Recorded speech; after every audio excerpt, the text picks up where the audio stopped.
École normale supérieure, savoir en multimédia. Magali Besson revient pour parler du racisme, mais sous un autre angle. Je lui laisse dire son titre, puisque nous en avons discuté, et que c'était c'est peut-être déjà l'objet du contenu même de son interrogation. Merci pour cette invitation, pour cette réinvitation donc. Et en effet, le titre qui apparaît, je crois, sur la présentation du séminaire est « Justice, racisme et respect » ou bien « Racisme, justice et respect ». Et en réalité, le titre que j'avais d'abord proposé pour ces lundis de la philosophie était « Le racisme est-il un manque de respect ?» Et Francis Wolff m'avait alors répondu, et je cite un email qu'il m'avait envoyé, « Le titre sonne bizarre, comme une « category mistake », en anglais dans le texte. Le racisme est une idéologie, on voit mal a priori comment elle pourrait être un manque de respect. Fin de citation. Et d'autres... C'était un courrier personnel. C'était un courrier personnel, mais dont le contenu est divulgable publiquement. C'est toi qui le dis. Ailleurs, lorsque j'avais proposé une conférence sur un thème un peu voisin, d'autres m'avaient au contraire répondu que le racisme est évidemment un manque de respect, si évidemment un manque de respect qu'il était bien inutile de proposer une conférence sur le sujet. Et c'est en fait cette double réaction qui m'a convaincue que la question demeurait et méritait d'être explorée plus avant, le racisme étant bien l'une de ces évidences dont c'est le travail de la philosophie que de consister à interroger le caractère d'évidence. En quoi consiste le racisme?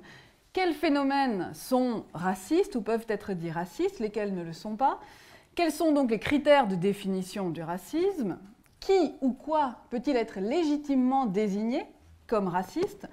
Tant de questions qui suscitent souvent une espèce de réaction immédiate, mais qui, pour le philosophe, demeurent assez embarrassants. Je veux aussi dire d'emblée que deux convictions m'animent et que ce sont aussi ces convictions qui ont guidé mon enquête ontologique sur ce qu'est le racisme et qui m'amènent à proposer la définition que je vais vous soumettre. Et c'est bien de la philosophie en train de se faire que je vous propose ici, et donc j'attends aussi un peu de la discussion pour continuer ensemble à explorer cette question. Donc ma première conviction est que le racisme est mal. Alors là aussi, ça peut avoir l'apparence d'une banalité. Néanmoins, si, bien entendu, les phénomènes qui, historiquement ou encore aujourd'hui, ont été justifiés ou même expliqués en invoquant le racisme des agents, génocide, nettoyage ethnique, pogrom, traite, esclavage, exploitation, pour ce qui concerne des crimes collectifs, mais aussi, plus récemment encore, des insultes, les nombreux préjudices ou discriminations que l'on voit à l'œuvre. Donc pour tout ce qui concerne ces phénomènes, ce sont bien évidemment des mots, sans l'ombre d'un doute, et souvent d'ailleurs des crimes ou des délits légalement condamnés comme tels. Mais l'évaluation morale du racisme lui-même est beaucoup plus délicate tant qu'on ne sait pas exactement de quoi on parle. Qu'est-ce qui doit être évalué? Est-ce un discours de justification, de hiérarchie de pouvoir? Est-ce une croyance ou un jugement? Est-ce un système structurel d'organisation sociale? Est-ce encore une disposition psychologique héritée de l'évolution, nous portant à percevoir, à distinguer et à classer les groupes humains en groupes ethniques ou raciaux différents? Toutes ces réponses qui existent dans la littérature et qui ont pu être proposées pour définir le racisme rendent délicate l'évaluation morale du racisme elle-même. Selon qu'il est une structure, un jugement ou une disposition psychophysiologique, le racisme ne peut être dit mal dans le même sens du terme. Ma seconde conviction porte précisément sur le lieu correct du racisme. Il me semble indispensable de pouvoir faire fond de l'intuition du langage ordinaire qui nomme raciste aussi bien une institution ou une structure qu'un individu, aussi bien l'organisation de systèmes de redistribution économique ou de représentation politique que des comportements individuels accomplis dans des cadres privés. L'apartheid est raciste, mais une blague peut être aussi raciste. Or, il faut parvenir à comprendre si dans les deux cas on parle bien du même racisme, de la même chose, si le racisme se dit en plusieurs sens, si la distinction entre les lieux du racisme modifie ou non fondamentalement la nature du racisme, et quel peut être le lien entre ces différentes manifestations si l'on cherche une définition unifiée qui puisse subsumer ces différents phénomènes. Ce travail de situation du racisme me semble essentiel, non pas simplement pour le plaisir de placer analytiquement les choses dans des bonnes cases, mais parce que cela me semble indispensable pour déterminer quelles peuvent être ensuite les politiques publiques efficaces de lutte contre le racisme, celles qui ne le seront pas, qui le seront moins, ou qui ne peuvent pas l'être à elles seules si l'on estime qu'on a, avec leur aide, définitivement mis fin au racisme. Donc les deux convictions sont liées, mais la seconde complique bien évidemment la première, et c'est la conjonction des deux qui me pousse à chercher à vous proposer, une définition du racisme qui puisse à la fois permettre une évaluation morale cohérente, évaluer son caractère condamnable, ce qu'il y a de condamnable dans le racisme, et prendre en compte aussi son caractère multicite. Si le racisme est mal, de quel ordre est ce mal, comment en prendre conscience et comment lutter contre ce mal. C'est pourquoi je me propose, dans un premier temps, de définir le racisme, et je le définirai ici en son cœur comme une disposition morale spécifique, disposition au manque de respect à l'égard de personnes ou de groupes racialisés, avec une dimension expressive qui sera essentielle à la définition. Et dans un second temps, je montrerai comment il me semble que cette définition peut nous permettre de résoudre la question du rapport entre l'individu et la structure raciste, et de prendre enfin un parti ferme sur l'évaluation éthique du racisme. Donc, premier grand moment, en quoi consiste le racisme? Et donc je soutiens que le racisme en son cœur est une disposition morale complexe. Il faut donc d'abord, dans un premier temps, montrer pourquoi je pense que le racisme est parfois, mais n'est pas que, et n'est pas centralement ou primordialement, une croyance fausse, ou une erreur de jugement qui renverrait seulement à un dysfonctionnement cognitif. On définit assez volontiers en France le racisme comme une idéologie, au sens large et négatif du terme. Sans entrer ici dans les discussions concernant la portée d'une idéologie, le rapport entre une idéologie et la vérité, ou une idéologie et la science, ou bien encore la cohérence globale d'une ou des idéologies qui peuvent coexister dans une société à un moment donné, je considère ici qu'idéologie, dans un sens assez ordinaire, renvoie à un ensemble plus ou moins organisé de représentations, traduisant un rapport déformé au réel, reposant sur des théories fausses ou douteuses, mais considérées comme évidemment valides. Donc comme valides et comme évidemment telles. En ce sens, il y a fondamentalement dans l'idéologie une dimension cognitive. Les tenants d'une idéologie adhèrent intellectuellement au contenu idéologique, théorique des discours émis. Et plus précisément encore, une idéologie repose sur un biais cognitif conduisant à la mise en place de représentations erronées. En ce sens d'idéologie, le racisme qualifie donc des croyances ou des jugements organisés en ensemble narratif qui interprètent le réel et qui sont prolongés parfois, mais pas nécessairement, soit dans des pratiques individuelles d'exclusion ou de rejet, soit dans des structures institutionnelles inégalitaires. Le contenu de ces ensembles narratifs porte sur l'essentialisation et la naturalisation des différences qui peuvent être observées entre des groupes d'individus pour justifier une classification hiérarchisée des êtres humains. Donc le contenu idéologique du racisme porte sur cette double affirmation. D'une part, la race est une catégorie de division essentielle, naturelle ou culturelle, entre les êtres humains.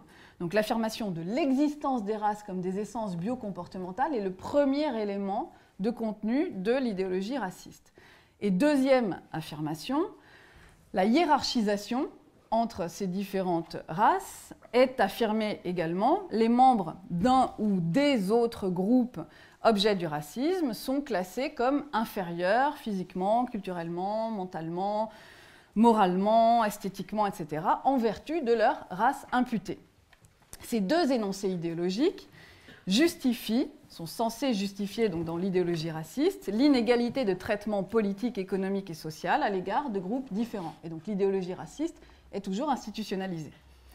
Or, on a beau dénoncer sans relâche la fausseté de ces deux thèses, démontrer qu'il n'existe pas de race au sens biologique du terme, que ni l'anthropologie, ni l'ethnologie, ni la génétique, ni les approches phylogénétiques ne permettent de valider scientifiquement le concept de race, que les données empiriques sur lesquelles repose la classification et la hiérarchisation sont erronées, le racisme ne disparaît pas pour autant.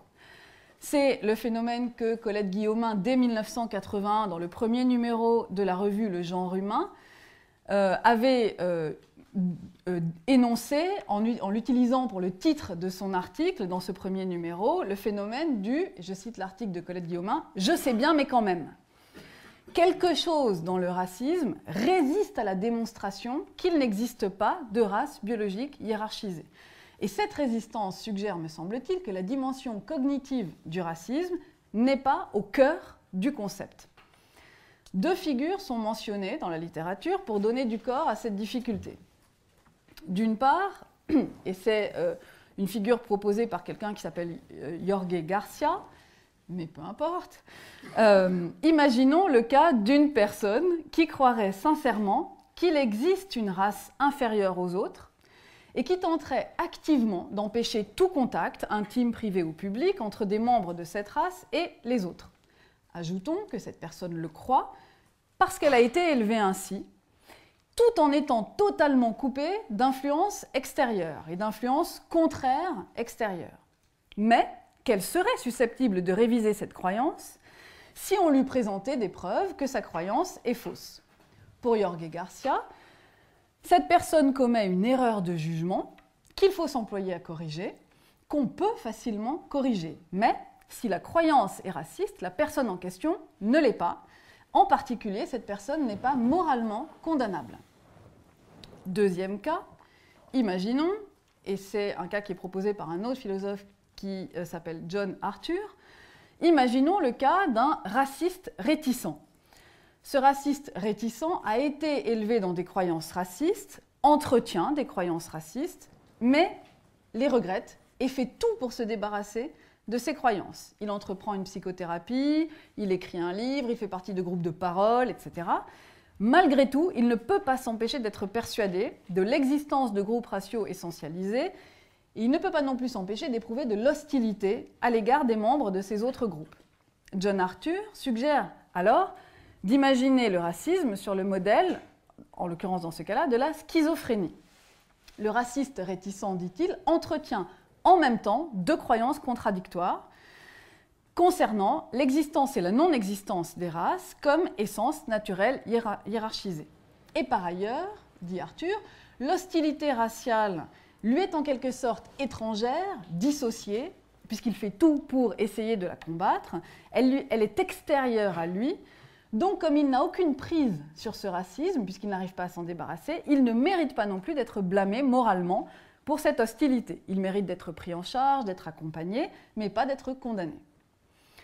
Or, il me semble qu'on peut rendre compte de ces deux figures, de ces deux expériences de pensée de manière pertinente, en décalant le cœur du concept du racisme à l'intérieur du système psychique des individus. L'attitude raciste n'est alors pas une attitude propositionnelle, c'est-à-dire une attitude particulière manifestée par un agent à l'égard du contenu d'une proposition. Il me semble plus fécond de considérer le racisme plutôt comme une certaine disposition morale, souvent associée à une croyance qui n'en est pas la cause et qui peut d'ailleurs être consciente ou inconsciente.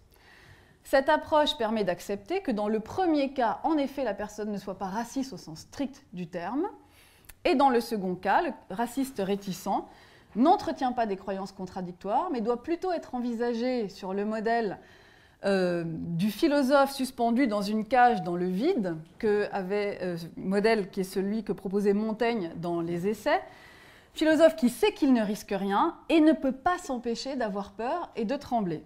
Et Christine Tapolet, qui reprend ce modèle pour réfléchir à ce qu'est une émotion morale, analyse en l'occurrence la situation. Elle dit « Ce qui caractérise la peur du philosophe, c'est sa résistance à l'égard des raisons. » Et en effet, de la même manière, le racisme peut être considéré non pas comme la présence de deux croyances de jugement contradictoires, mais une résistance à l'égard de certaines raisons. S'intéresser au racisme implique alors de se tourner vers la sphère non cognitive pour tâcher de voir si l'on peut y trouver des éléments de compréhension du phénomène. L'intérêt de se poser cette question est donc de savoir ensuite quelles pourraient être les politiques publiques les plus efficaces. Si le racisme n'est pas d'abord cognitif, on peut et on doit enseigner l'inanité de l'existence des races biologiques, mais en aucun cas ne peut-on croire qu'on a alors tout fait pour lutter contre le racisme.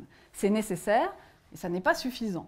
Si le racisme relève plutôt de la sphère affective au sens large, alors il faudra insister sur le rôle de l'imagination morale, par exemple, pour affiner, voire transformer les perceptions de valeur, ou bien sur la mise en avant de modèles prestigieux et publicisés de personnes non racistes pour motiver à des désirs non racistes et modifier la saillance et la valence des perceptions raciales. Mais si le racisme est une disposition donc affective au sens large, de quel ordre est-elle? Plusieurs éléments sont à notre disposition. On peut d'abord considérer qu'il s'agit d'un élément physiologique qui renvoie à des sensations variées, qu'on peut rapporter à des choses comme une poussée d'adrénaline, une contraction musculaire, le ventre noué, etc. Ces différentes configurations de sensations ont récemment été bien mises en lumière par une philosophe, Shannon Sullivan, dans un article à paraître dans le Journal of Religious Ethics qui s'intitule « The Hearts and Guts of White People », donc les cœurs et les tripes des Blancs, « Ethics, Ignorance and the Physiology of White Racism », éthique, ignorance et la physiologie du racisme blanc. Et dans cet article, son point de départ, elle explique qu'elle est donc en cours en train de travailler la construction sociale des stéréotypes raciaux anti-noirs dans un contexte majoritairement blanc comme est celui du Texas, par exemple, aux États-Unis. Et lorsqu'elles sont, enfin, tout le monde travaille cette chose-là, et parmi les stéréotypes, Sullivan essaie de mettre en relief l'idée que les hommes noirs sont souvent perçus dans un contexte majoritairement blanc comme effrayants. Et elle décrit la réaction d'une étudiante qui se lève en disant « Mais non, c'est pas un stéréotype, j'ai vraiment peur ». Et Sullivan dit qu'elle pense qu'une philosophie critique du racisme ne peut pas essayer de répondre à cette réaction, ne peut pas prendre en compte, prendre au sérieux les problèmes liés à la croyance de l'étudiante Katie. Et Sullivan écrit « La croyance de Katie que l'image d'homme noir comme menaçant et effrayant est réelle, autrement dit, elle est bien plus qu'un stéréotype culturel, et elle sait cela en raison de sa réaction affective, physiologique aux hommes noirs. Elle est vraiment effrayée lorsqu'elle rencontre des hommes noirs, elle n'invente pas cette peur par désir de discrimination, son corps le prouve. Qu'y a-t-il de plus réel ou irréfutable que la réponse physiologique ?» Et c'est à partir de cette question-là qu'ensuite Sullivan travaille justement ce qu'elle appelle la physiologie du racisme blanc. Alors, quoique cette réaction physiologique soit rarement ouvertement admise, quoiqu'elle puisse prendre par ailleurs des formes variées, je partage la conviction de Sullivan qu'une philosophie critique doit répondre à cette expression physiologique. Autrement dit, elle doit étudier la manière dont le racisme opère sur les corps, c'est-à-dire se traduit physiologiquement. Mobiliser alors la biologie, mais je ne vais pas du tout le faire ici, pour non pas montrer ou invalider l'existence de race, mais pour travailler le racisme et la manière dont le racisme a aussi des effets physiologiques, me semble beaucoup plus fécond que l'usage obsolète de la biologie au XXe, au XIXe et même parfois au XVIIIe siècle, quoique sur d'autres modes, pour parler de l'existence des races. Un deuxième élément dans la sphère affective est l'élément conatif, qui consiste en une disposition à l'action, au comportement, et donc qui relève de désir ou de volition. Jorge Garcia, que je mentionnais précédemment, met lui l'accent sur cette dimension du racisme en défendant ce qu'il nomme une conception volitionnelle du racisme, par opposition à la conception cognitive. Selon lui, le racisme consiste d'abord, c'est-à-dire fondamentalement, en son cœur, en malveillance, en ill will, en mauvaise volonté, qu'il définit selon deux modes, deux formes, l'une plus intense que l'autre. Selon la première, le racisme consiste en un désir de nuire à des gens assignés à un groupe racial, motivé au moins en partie par le simple désir de les voir souffrir. C'est sa forme centrale, la plus vicieuse, celle qu'il nomme une haine, dirigée contre une personne ou des personnes sur la base de la race qui leur est assignée. La seconde forme est la même disposition, mais atténuée, en indifférence au bien-être d'une personne sur la base de son groupe racial assigné.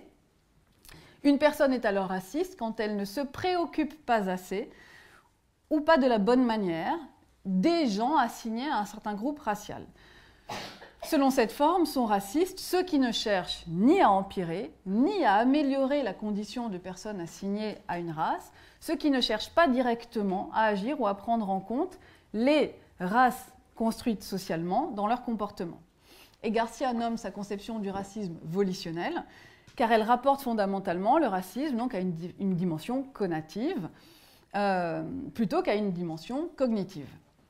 Selon Garcia, cette base affective motivationnelle infecte ensuite les actions de la personne raciste, donc se traduit en des comportements racistes, discrimination directe et indirecte notamment, mais elle peut aussi se répandre au niveau cognitif. L'erreur, selon lui, de la position cognitive, c'est justement de prendre un mode mineur du racisme, qui n'est pas représentatif du cœur du racisme, pour ce qu'il est réellement. Le système de croyance ou de jugement cognitif ne sert qu'à dissimuler ou à renforcer l'élément connatif, selon lui, par une justification a posteriori. Ainsi, en général, si les croyances racistes sont si résistantes, c'est précisément parce qu'elles fonctionnent comme des rationalisations secondaires, ex post facto, d'affects racistes. Et ce sont bien, selon Garcia, les affects qui sont premiers et qui caractérisent le racisme. Cette conception volitionnelle me semble avoir une force explicative et prédictive des comportements que n'a pas la conception strictement propositionnelle et cognitive. À ce titre, elle me semble aller dans la bonne direction. Mais Garcia rapporte le racisme à une sphère affective globale, assez lâche, qu'il définit comme un cluster d'attitudes non épistémiques, émotionnelles, désidératives et intentionnelles. Or, je pense qu'on peut essayer de démêler ce cluster d'attitudes non épistémiques avec plus de précision. Et on peut alors convoquer un quatrième élément pour essayer de cerner le cœur du racisme. Une disposition émotionnelle, morale. Alors, je distingue ici disposition et occurrence émotionnelle, quoique la notion de disposition soit parfois récusée pour les attributions d'émotion, au motif que l'émotion est censée avoir une certaine durée limitée, alors que la disposition traduit plus un trait de caractère et est durable. Cependant, il me semble acceptable, en tout cas ici pour mon propos, d'admettre que l'amour et la haine appartiennent au registre des émotions. Or, ce sont des dispositions et non pas des occurrences émotionnelles. Il s'agit de modifications persistantes de l'esprit et pas seulement d'événements se produisant ponctuellement de manière directe ou immédiate. Le racisme, alors comme l'amour ou la haine, consisterait en la tendance à éprouver une émotion dont les manifestations ponctuelles peuvent être très variées, comme l'amour qui peut se manifester aussi bien par les larmes, par la jalousie, par la rage, que par le désir sexuel ou la joie au plaisir de l'autre, ou comme la haine qui, là encore, peut prendre des formes extrêmement variées, positives ou négatives. Dans le cas du racisme, cette disposition a non seulement plusieurs sorties, mais également plusieurs objets, ou du moins plusieurs objets individuels rapportés à un objet collectif, indispensable pour que la tendance se manifeste en occurrence. En quoi consiste cet état affectif, cette disposition ? Premièrement, c'est un état intentionnel, dirigé vers quelque chose, qui a pour contenu quelque chose qui n'est pas nécessairement un contenu conceptuel ou propositionnel. Et que certains dans la littérature suggèrent de penser par analogie avec l'expérience perceptuelle. La disposition émotionnelle est alors une tendance non propositionnelle qui correspond à une manière dont l'esprit se rapporte au monde, ou se tourne vers le monde. L'émotion n'est pas la perception elle-même, c'est une analogie, mais elle correspond à une manière de percevoir les objets dans le monde, une manière de faire surgir la saillance de certains traits par rapport à d'autres, de certains phénomènes par rapport à d'autres dans nos interactions globales. Deuxièmement, cette manière de percevoir est construite.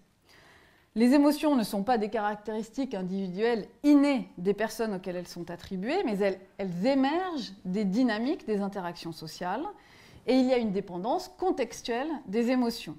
Elles sont provoquées notamment par des scénarios, paradigmes acquis, auxquels nous avons appris à associer un certain nombre d'émotions grâce à un répertoire émotionnel qui nous sert ensuite de grille d'interprétation pour les scénarios effectifs auxquels nous sommes confrontés dans nos pratiques. L'objet intentionnel perçu, la race différente, est donc le résultat d'une disposition psychologique et de conditions socio-culturelles locales en interaction. Troisième élément de définition, dans le cas d'une disposition morale, c'est-à-dire d'une disposition qui traduise une attitude morale envers l'objet, c'est-à-dire une attitude d'appréciation positive ou négative de l'objet, la disposition affective se complique d'une perception de valeur. Les émotions impliquent alors des évaluations de la situation, du caractère dangereux ou dégoûtant des objets en question, mais ces évaluations ne sont pas des jugements de valeur, ce sont bien des perceptions de valeur. On peut très bien émettre un jugement de valeur sans éprouver d'émotion, et des émotions, à contrario, peuvent très bien être ressenties par des êtres qui sont dénués de la conscience des concepts axiologiques. Dans cette acception, pour qu'il y ait émotion morale, il faut un certain nombre d'éléments qualitatifs qu'une phénoménologie fine peut permettre de nuancer, et l'émotion s'apparente à une perception de valeur, déclenchée par la perception-sensation de l'objet lui-même. Dans le cas du racisme, il me semble prometteur de penser cette valeur en termes de manque de respect. Donc je propose de définir le racisme comme ayant en son cœur une disposition émotionnelle à l'absence de respect pour des personnes ou des groupes identifiés racialement. Cette disposition se manifeste en un certain nombre d'occurrences émotionnelles variées, colère, dégoût, impatience, schadenfreude, etc., accompagnée de sensations ou d'états physiologiques variés. Elle est parfois consciemment ou inconsciemment accompagnée d'une croyance en l'existence et la hiérarchie des races biologiques, et elle motive un certain nombre de désirs sans nécessairement les impliquer. Si le racisme, tel que je viens de le définir, est centralement une disposition au manque de respect, il faut préciser ce que j'entends par là. Le respect, lui aussi, est quelque chose de complexe, une attitude qui se manifeste sous différentes formes. Si l'étymologie peut nous donner une première approche sur cette attitude complexe, respecter ou respiquere, c'est se retourner pour regarder. C'est manifester un mode d'appréhension d'une chose ou d'une personne qui diffère du premier regard. C'est témoigner d'une attitude d'attention, de considération pour, marquée phénoménologiquement par un temps d'arrêt et par le maintien d'une certaine distance. Respecter est une manière d'agir, un comportement motivé par la conscience de ce qui est dû à l'objet. Le respect est parfois tout entier réduit au comportement. C'est dans ce qu'on entend lorsqu'on dit qu'on respecte un cessez-le-feu ou qu'on respecte une limitation de vitesse. Dans cette acception, respecter un objet, c'est simplement adopter le comportement qu'il est attendu d'avoir à l'égard de cet objet selon un certain nombre de contraintes externes. Et l'objet en question peut très bien être un individu. Une personne en respecte une autre alors lorsqu'elle la traite selon un certain nombre de contraintes prédéterminées qui pèsent sur leur interaction. Mais cette acception tourne vite court, puisqu'il est facile d'observer qu'on peut se comporter avec respect sans éprouver de respect. Mais alors le respect est quelque chose qui s'éprouve. De quel ordre est cet affect ? Dans l'acception kantienne classique, la notion de respect est mobilisée pour désigner le caractère moral des contraintes sur l'action et leur justification. Une action accomplie avec respect est une action accomplie selon et en vue de la loi morale. L'objet du respect est alors la loi morale et par extension le sujet raisonnable. En cela, dit Kant, le respect n'est pas un sentiment pathologique, mais un sentiment pratique, c'est-à-dire que l'agent agit avec respect lorsqu'il a apprécié des raisons morales de l'action et est motivé à agir pour ces raisons seulement. Donc ce que Kant nomme le sentiment de respect est pensé comme la traduction d'une exigence morale rationnelle et traduction de cette exigence rationnelle en forme motrice d'un sujet.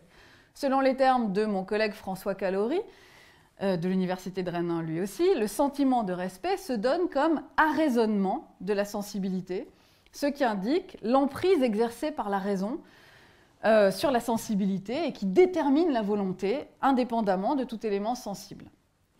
Dans la littérature contemporaine d'inspiration kantienne, le respect conserve cette double dimension cognitive et conative. Pour être une forme ou une expression de respect au sens strict, le comportement d'un agent doit être motivé par la reconnaissance que l'objet du respect exige ce traitement. Et c'est cette considération seule qui doit motiver le comportement, indépendamment de toute autre inclination. C'est ce qu'on nomme le point de vue de la seconde personne. Je renvoie ici notamment à Stephen Darwall. Respecter ne consiste pas seulement à faire son devoir, mais à manifester une certaine attitude de considération pour l'objet ou le destinataire de l'action, une disposition à l'égard de l'objet, consistant à effacer ses préférences personnelles, ses penchants subjectifs, en faveur du bénéficiaire du devoir.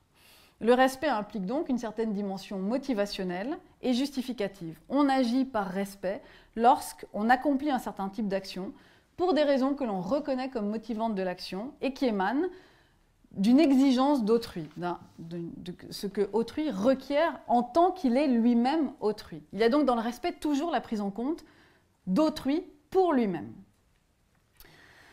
La littérature sur le respect est énorme et elle suggère un certain nombre de distinctions qui ne m'intéresseront pas ici.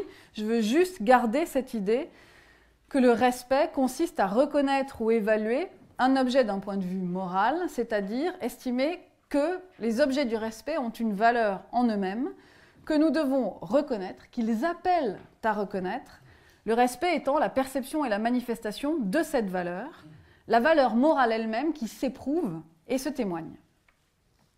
Mais si le respect est alors une attitude d'expression de la valeur imputée à autrui en tant qu'autrui, le manque de respect ou l'absence de respect est aussi une attitude expressive. Et notamment en ce qui concerne donc ce respect ou ce manque de respect particulier qui correspond au manque de respect pour des personnes réduites ou tout entières perçues par leur seule imputation raciale. Le contraire du respect est souvent assimilé au mépris. Mais l'irrespect, ou le manque de respect, peut aller de la négligence ou de l'inattention au dégoût qui, au contraire, survisibilise certains traits, en passant par la méconnaissance ou la méprise, et le mépris, bien évidemment. Il faut donc, dans la mesure où le respect et le manque de respect se manifestent de façon différenciée, il faut donc se proposer une phénoménologie nuancée et attentive de ces différentes manifestations d'irrespect.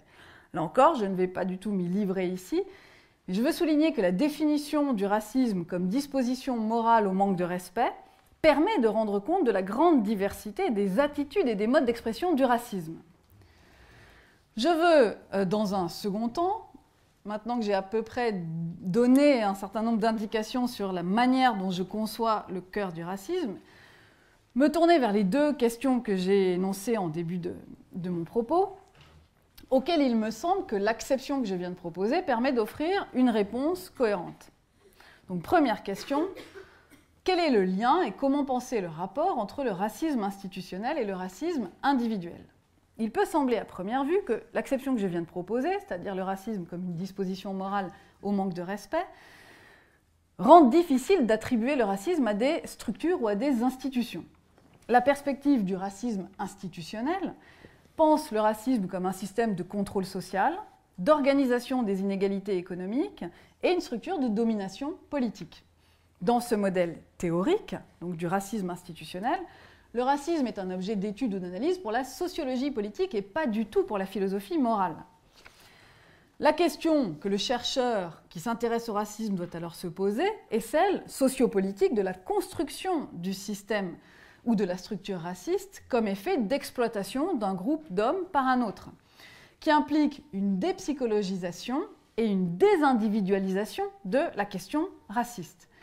Le mode de manifestation du racisme, ses causes, le lieu d'interrogation des phénomènes racistes, la méthode d'enquête sur le racisme, sont alors rapportés au fonctionnement social et non pas à la nature humaine. Or, une telle acception, une telle manière de penser me semble justement poser une dichotomie beaucoup trop naïve entre le fonctionnement social et la nature humaine.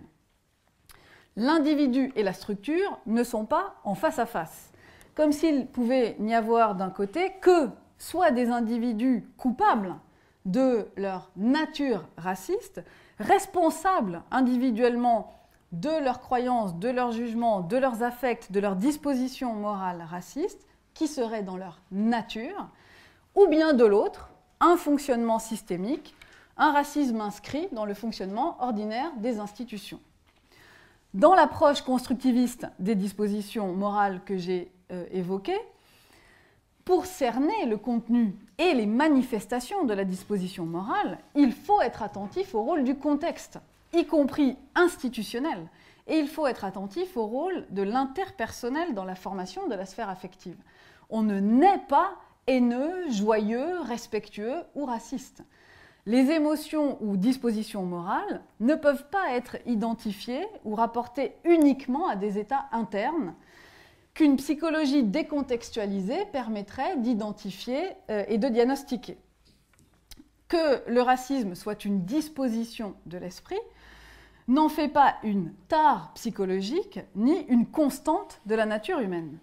Les circonstances sociales, politiques et publiques de communication et d'interprétation des états affectifs fournissent aux individus les ressources de perception et d'interprétation et d'expression des émotions et de leurs dispositions morales. Ainsi, un individu est raciste parce que sa société, sa culture, le fonctionnement normal de ses institutions donne forme à ses attentes, ses prédictions, ses structures implicites de connaissances, ses schémas cognitifs, et ces structures sont racistes. Les structures implicites de connaissances, les schémas, influencent les interprétations que nous projetons sur les scénarios auxquels nous sommes confrontés, influencent nos perceptions de caractéristiques pertinentes des individus lorsque nous sommes face à une décision à prendre, et cette perception fonde ensuite les décisions non volontairement racistes. C'est Frantz Fanon qui le disait déjà dans Les damnés de la Terre, un homme raciste dans une société coloniale est un homme normal. Il est donc assez convaincant de soutenir que le racisme institutionnel induit le racisme comme disposition morale au manque de respect. Mais ce n'est pas exactement la question. La question est plutôt en quel sens pourrait-on dire que le racisme institutionnel est lui aussi quelque chose comme un manque de respect? Si l'on prend l'institution comme l'agent du respect, comme le respecteur, 3 sens sont possibles. Premièrement, on peut dire que le racisme institutionnel n'est que l'expression du racisme des représentants des institutions. Les individus demeurent alors les unités épistémiques fondamentales de l'ontologie sociale.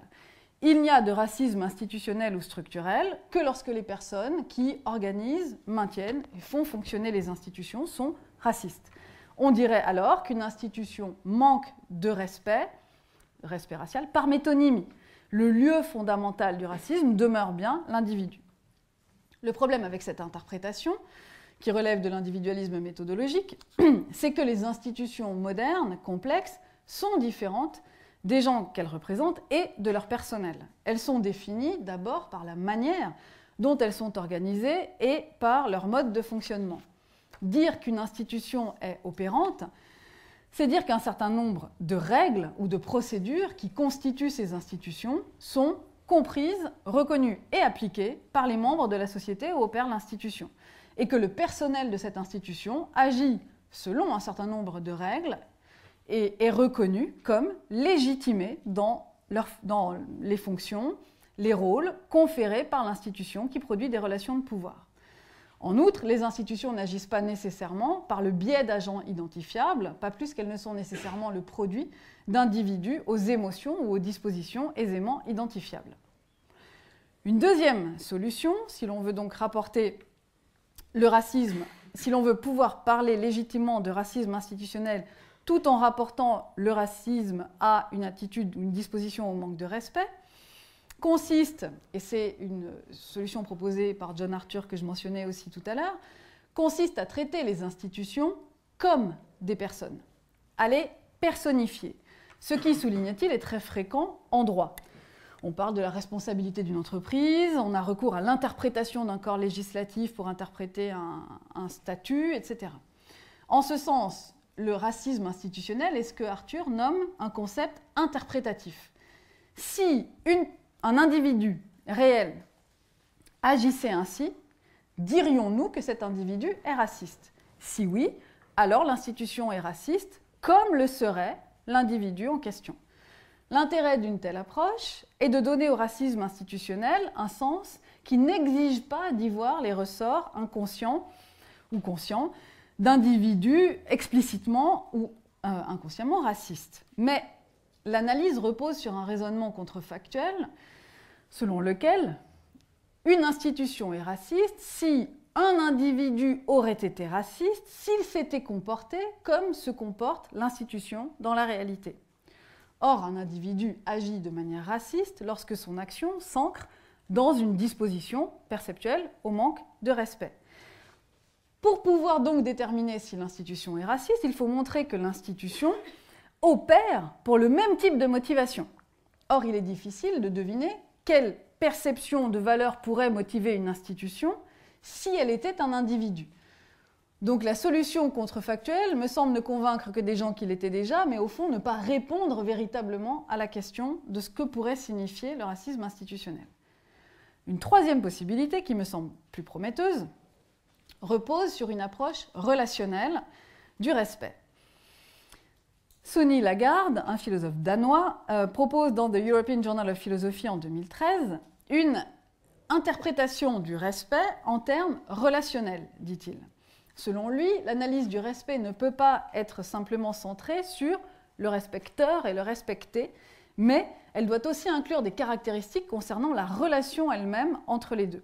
Et dans le cas du racisme institutionnel, la relation est publique et elle s'établit entre l'institution, comme système de règles constitutives de rôles, de fonctions, de normes et d'interprétations, et des citoyens ou des groupes. En ce sens, ce qui est important pour le respect, ce n'est pas seulement qu'il soit là, mais c'est qu'il soit manifestement déployé à l'égard des sujets.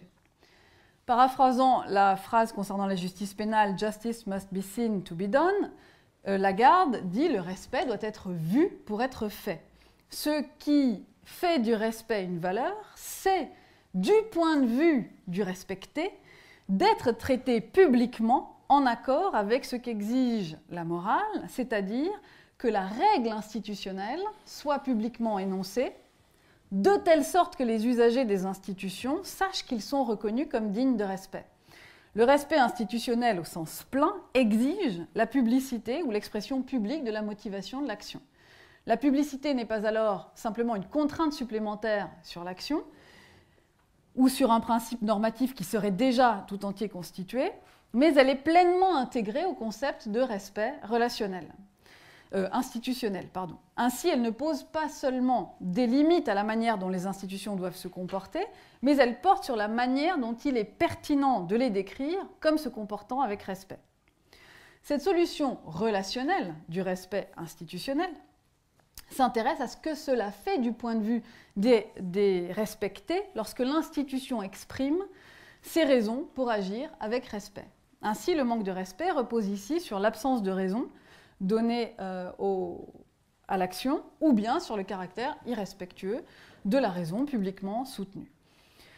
Dans le cas du racisme comme disposition au manque de respect, on rejoint ici l'idée que le racisme se manifeste comme un préjudice de nature expressive, qui existe tant comme état mental individuel que comme phénomène public, et qui repose sur plusieurs dimensions de l'expression.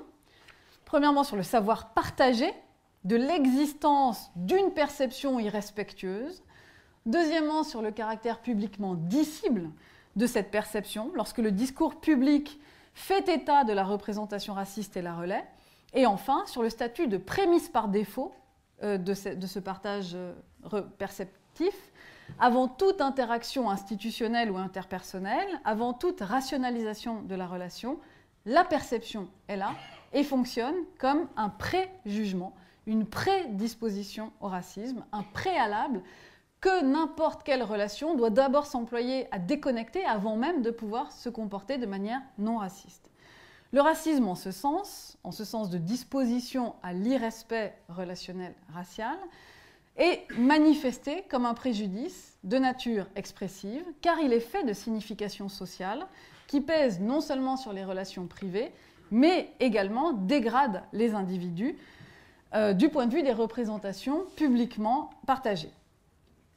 Comprendre donc le racisme institutionnel comme disposition à l'irrespect racial essentiellement manifesté dans un type de relation expressive permet, me semble-t-il, de saisir comment le racisme institutionnel et le racisme individuel peuvent être tous deux rapportés à une disposition à l'irrespect, et d'autre part, permet de comprendre comment ces dispositions peuvent être en interaction du point de vue d'une approche constructiviste. Dernier point, en quoi cette acception permet-elle de proposer une évaluation morale du racisme, c'est-à-dire de soutenir que le racisme est intrinsèquement mauvais? Là encore, deux écueils symétriques se présentent lorsqu'on oppose trop strictement l'explication par la structure et l'explication par la psychologie individuelle, sans opter pour l'hypothèse contextualiste et constructiviste qui est à ma faveur. Dans la conception institutionnelle, le racisme se reproduisant structurellement, sans que les agents soient nécessairement eux-mêmes racistes ou mal intentionnés, la question du coupable de l'injustice raciale est laissée en suspens. Dans la conception individuelle, le raciste est fondamentalement vicieux.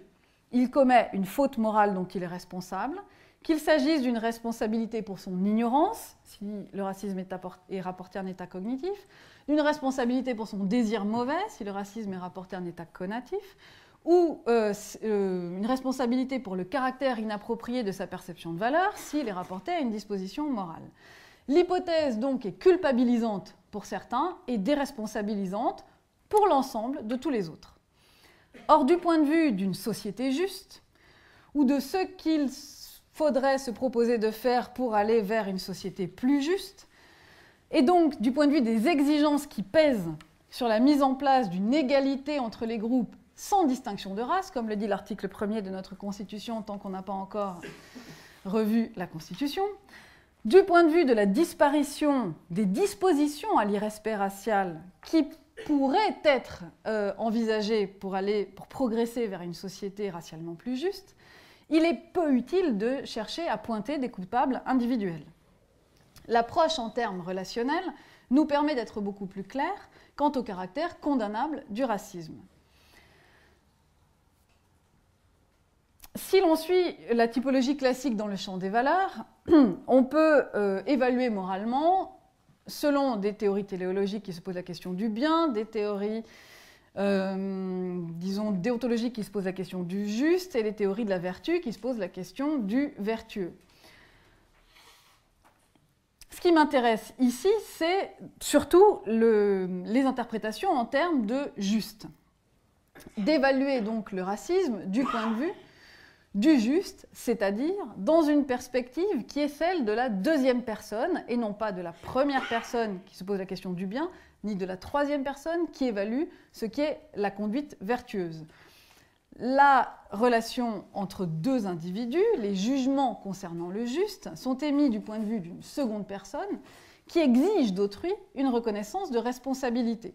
Une personne affirme son autorité à revendiquer quelque chose, un droit, le respect d'un dû, vis-à-vis d'une autre personne dans une relation de justice. Or, le racisme est injuste.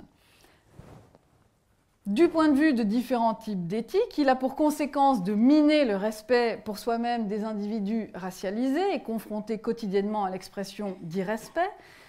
Il mine le respect envers des institutions défaillantes qui sont censées protéger ce respect de soi, sans compter bien entendu les conséquences tragiques évoquées en introduction du racisme qui peuvent aller jusqu'au nettoyage ethnique.